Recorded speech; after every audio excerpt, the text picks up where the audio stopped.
이번 19대 대선의 막판 변수가 됐습니다. 바른정당 얘기인데요. 창당 100일도 안 돼서 비유승민계 의원들이 집단 탈당 움직임을 보이면서 최대 위기를 맞고 있습니다. 보수 대통합을 명분으로 후보 단일화에 반대하는 유승민 후보의 반기를 든 셈인데요. 현재 국회에서 최종 입장 정리를 위한 회동이 진행되고 있습니다. 국회로 가보겠습니다. 안윤학 기자. 네, 국회에 나와 있습니다. 네, 자 바른정당 탈당이 예상되는 의원들 지금 모두 몇 명쯤 될까요? 네, 현재 국회의원회관에 모여 있는 바른정당 의원들은 모두 13명입니다.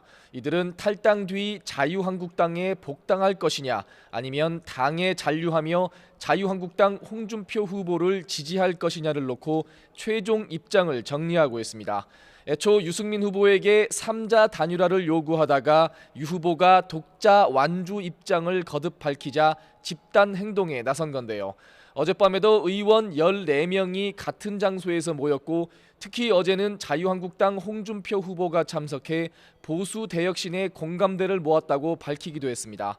이들은 유 후보가 극적인 입장 변화를 보이지 않는 이상 집단 탈당에 나설 가능성이 큰 것으로 관측됩니다.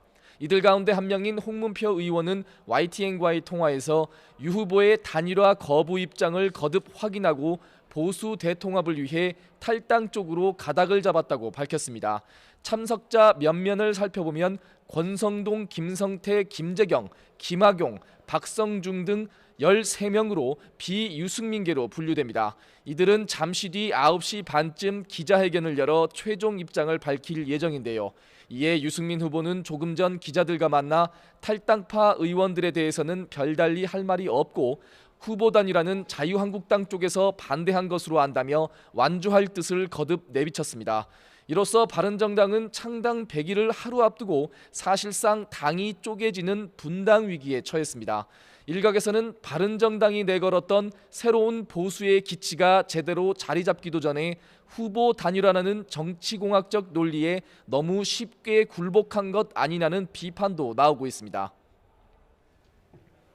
네, 오늘 밤에는 TV 토론도 예정이 되어 있습니다. 각 대통령 후보들 오늘 일정 어떻게 되는지 전해주시죠. 네, 그렇습니다. 앞서 말씀하신 것처럼 모든 후보들의 공통된 일정이죠. 오늘 밤 사회 분야를 주제로 한 마지막 TV 토론이 있습니다. 이에 민주당 문재인 후보는 시민사회단체와의 만남 일정 외에는 특별한 일정을 잡지 않았고 토론의 준비에 전력을 쏟고 있습니다. 이번 토론에서도 문 후보는 그간 내세워온 준비된 대통령 후보를 거듭 강조하며 대세론 굳히기에 나선다는 전략입니다. 국민의당 안철수 후보도 잠시 뒤 2030 세대 희망 토크라는 청년들과의 간담회 외에는 오후 일정은 비워둔 상태입니다. 안 후보는 오늘 토론회에서 개혁 공동정부를 구성해 국민 통합을 이루겠다는 메시지를 거듭 강조할 계획입니다. 자유한국당 홍준표 후보도 여성경제인협회 초청 간담회와 방송 촬영 등 최소한의 서울 일정만 잡은 채 토론회 준비에 주력하고 있습니다.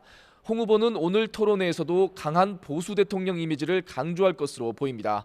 바른정당 유승민 후보는 잠시 뒤 서울 영등포 경찰서를 방문하고요. 정의당 심상정 후보도 이화여대 앞 선거 유세만 소화하고 바로 토론회 준비에 들어갑니다. 지금까지 국회에서 YTN 안윤학입니다.